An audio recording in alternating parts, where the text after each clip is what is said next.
How do I feel to be here in Durham? Well, every morning I have 3 cups of coffee and then I feel wonderful. It's good to be here. It's a very easy place to be. I feel very much at home. No, no, qué lástima. Soy experto en lingüística y yo no puedo hablar español. Para mí, español es idioma número 4 o 5.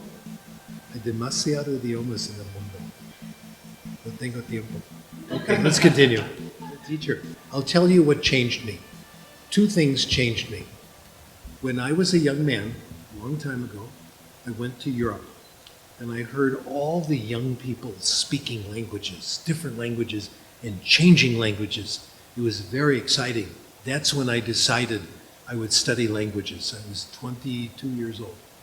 Then 30 years later, I was in Hungary and I met a woman named Lomkato, who was 86 years old and spoke 18 languages for real, a translator.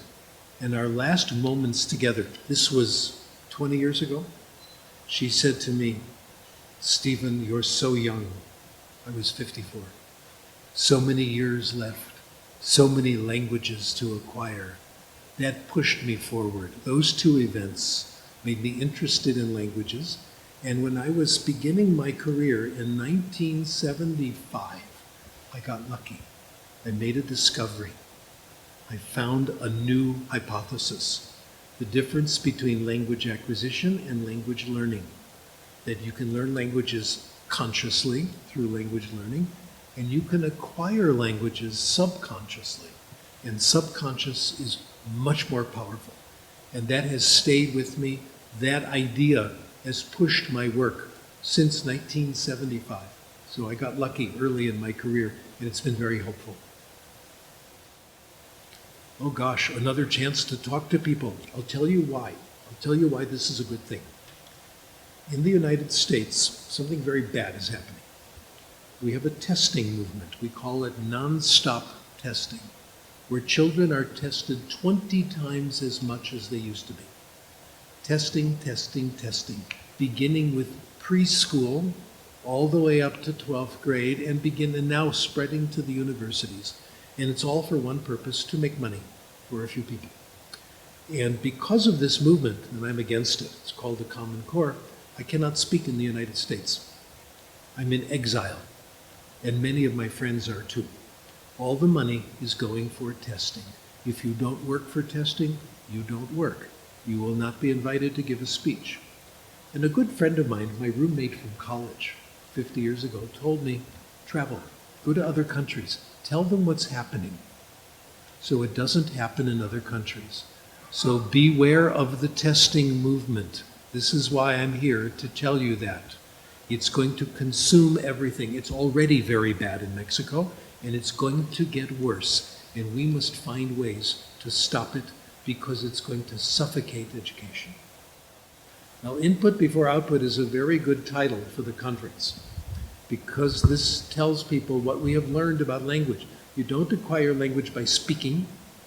You don't acquire language by practicing. If you want to improve your English, it will not help you to write English. It will not help you to talk to people. It helps to listen and to read. Speaking and writing are the result of language acquisition, not the cause. There has been a confusion of cause and effect. We think if you study your grammar, you study vocabulary, you practice them, you speak a lot, you'll get better. No, that's the result. In fact, reading is the most important thing. Reading for pleasure. People who read for pleasure speak better, read better, write better, have better grammar, and have larger vocabularies. In fact, I now am recommending that we no longer test writing because people who write better are people who've read. When you're testing writing, you're really testing reading. We can save a lot of money, a lot of suffering this way. So more reading, bigger libraries, more access to books, comic books, magazines, interesting novels. This is the path. So it's a good time. The best tool, good books. Nada más.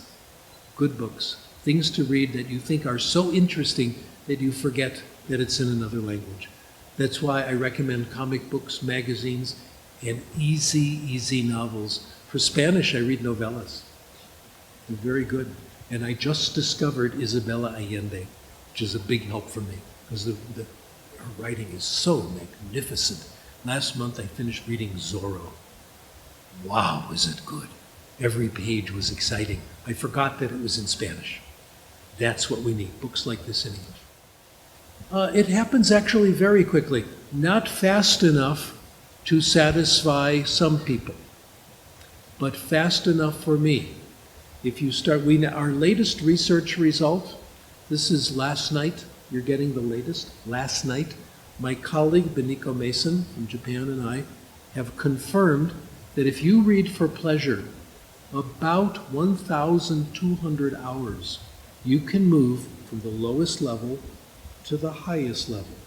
Reading for pleasure, 1 hour a day for fun for 3 years can take you all the way. And it's not hard work. This was an idea first suggested by the research of Paul Nation from New Zealand, wonderful person in the field. It was verified by our colleague Jeff McQuillan in the United States, and Beniko Mason and I have just confirmed it again.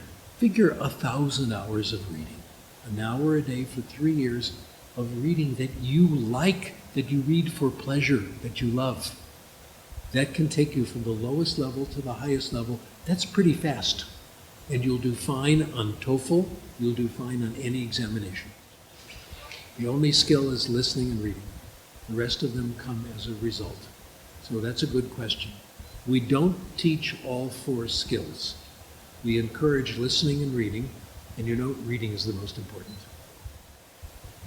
My experience has been that when I talk to experienced teachers, not brand new, but experienced teachers who have been in rooms with children, they get it right away. They understand immediately. In fact, they knew it already.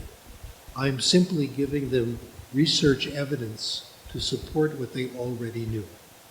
Unfortunately, educational policy comes from politicians who have never spent a day alone in a room with 10-year-old children. They need to talk to the teachers. The teachers are the experts. Teachers know more than I do. Teachers tell me, you know, Dr. Krashen, you've done all this research, but come to my class. Take a year. Say, if I spent a year in a teacher's classroom, I still wouldn't know what they know. I could spend 3 years every day in a 3rd grade class. I still wouldn't know. It's the teachers who have the deep knowledge of children. They are the experts. They are the ones who should be advising on policies, not other politicians, not business people, the real experts. So it's good. This is very good. It's good for me to experience the problems of a language acquirer. That's very good. And I have had many wonderful conversations with teachers. And I have confirmed many of the ideas that come from the research. And what the teachers here are saying is the same thing teachers have told me in Istanbul, in Taiwan, in Detroit, Michigan, Los Angeles, California. The teachers understand, and this has been confirmed for me. The Congress. Oh, the Congress has been a lot of fun. Absolutely. This is wonderful because I'm getting a lot of good ideas and a lot of interesting ideas. The teachers are coming up with the new ideas. I take them and I get credit for them. This is my job, right? So I've had a good time.